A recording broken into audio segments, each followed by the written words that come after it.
Hi, it's me again. Hi. Ngayong topic na to ay pag-uusapan natin kung paano nga ba malaman ng isang single mom o single kung ang manliligaw mo na lalaki or babae ay totoo sa'yo. Parehas lang yan sa ngayong panahon, manliligaw mo. Parehas lang. Okay? Lalaki, babae, parehas lang. Okay? So, sa ganito, as a single mom, ang nangyayari kasi, ang single mom, subok na yan. Nimanhid na yung utak makarinig ng kung anong ano yun, hindi na naniniwala na kung, hindi mo mapapaniwala kaagad-agad kasi manhid na siya. Ang puso at isip na manhid na. Okay? So, paano nga ba malaman kung ang manliligaw mo ay totoo sa'yo? Okay? So, number 1. Yung tipong nag-i-invest sa sayo. Ganon. Paano nga ba malaman na nag-i-invest sa sayo? Yung tipong binigay niya sa'yo yung tiwala niya. Ay, mali. Yung tiwala niya, binigay niya sa'yo. Parang ini-invest na sa'yo yung tiwala. Nag-open sa lahat-lahat tungkol sa kung anong meron siya sa buhay niya. Yung ganon, anong gusto niya, anong ayaw niya, yung ganon. In the beginning, na kayo ay mag-usap. Okay? In the beginning, na kayo ay nagkakilala. Ayan. Yan ang number 1. Yung hindi siya nahiya sabihin sa'yo kung ano siya. Yung hindi siya nawawalan ng pag-asa o di kaya na turn off sa kung anong sasabihin mo o anong nakita niya sa iyo o anong nalaman niya sa iyo. Ayan. Yan yung mga lalaking o yung mga babaeng desidido sa iyo, okay? Number 2. Gusto bang malaman? Values. Alam mo ba yung values? Hindi ko rin alam. Kasi graduate ako ng Harvard, okay? So, values. Ibig sabihin, sa kada pag-uusap ninyo while you're talking each other, nagpa-plan kayo, yung conversation ninyo, very sweet na, yung ganyan. Yung pahalagahan, yung ganyan-ganyan. Nagpa-plan na kayo sa isa't isa. Tapos napunta na yung usapan niyo sa bed. Kailangan, nauopen talaga yung mga ganyan. Hindi talaga nawawala yan. Mga single mom, single dad na nga eh. So, ibig sabihin, mga subok na yan. Paano pa kayo? Kipot-kipot ka pa. Doon na naman kayo pupunta kung sakali, di ba? So, yun ang dapat mong i-values. Kasi, ino-open niya sa'yo na ganun siya. At least pag nagkita kayo, kagaya sa akin, long distance relationship, kasi malayo ako, or di kaya pag nag-usap kayo, nagkita kayo, kahit na magkapit-bahay lang kayo, pag nagkita kayo, hindi ka na mahiya sa kanya kasi alam mo na siya kanya. Okay? Alam mo na. At saka, nagpaplano kayo sa buhay. Kung ano man ang mangyari, kung kayo magkatuluyan, abay may plano na kayo. Kung nagustuhan nyo ang isa't isa, 'di ba? Kung hindi din naglalaro, totoo, mayroon kasing totoo naman yung isa hindi. Naglalaro lang, ganun. 'Di ba? Pero malalaman mo rin yan kung naglalaro yung babae. Malalaman yan ng lalaki, 'di ba?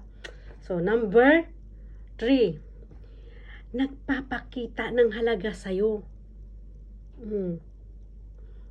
Ibig sabihin, kahit gaano sa kabisi, andyan sa sayo. Andyan ka sa kanya. Ganyan. Kung long distance relationship naman, andyan sa sayo, naka-open lagi yung video. Ni ayaw kanyang mawala sa paningin niya. Dahil doesn't care kung halimbawa maganda ka o hindi o sexy ka man. Doesn't care sa mga ganyan kasi ang hinahanap nila yung totoo ka sa kanila. Yung nakikita nila na ay ganito pala siya. Ay ganito pala. Kaya pala walang time sa akin ganyan. Kasi ganito. Hanggang sa makilala ka niya.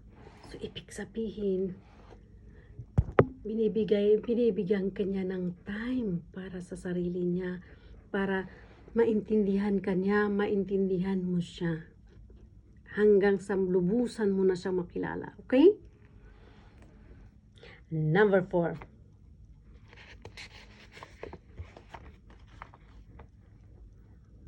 May pagpakumbaba.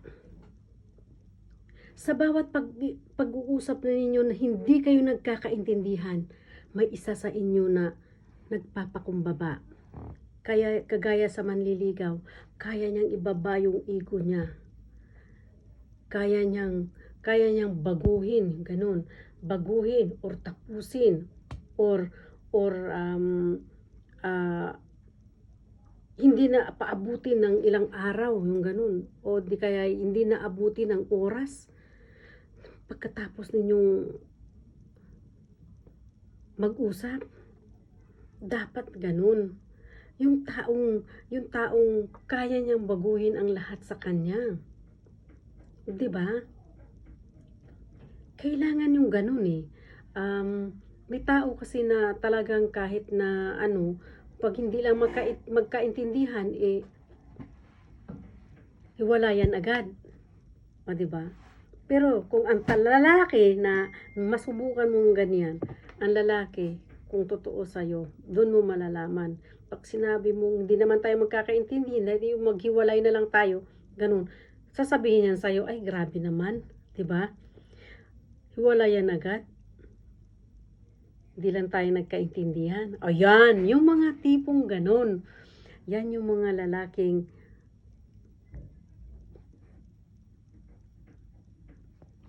talagang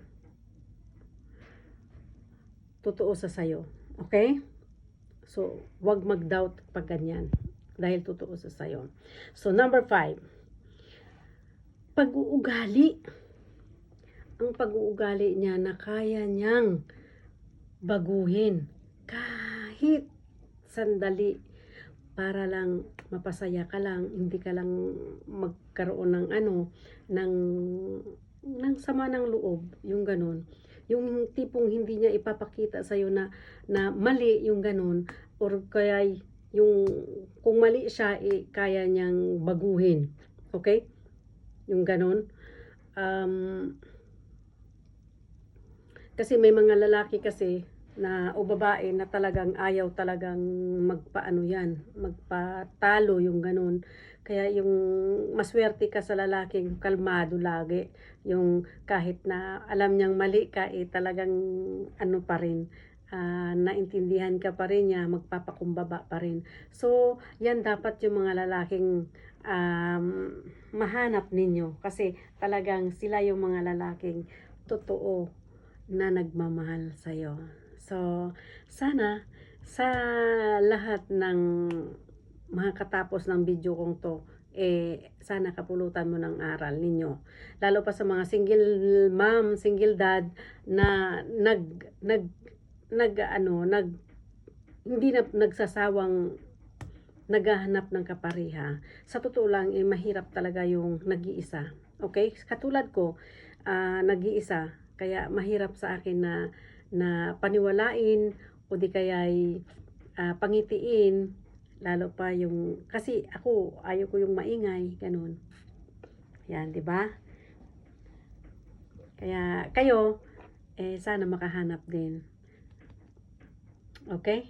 Sana yung mahanap ko, totoong nagmamahal sa akin at mamahalin ako. At hindi siya magsisisi na minahal niya ako. So, thank you so much! Bye!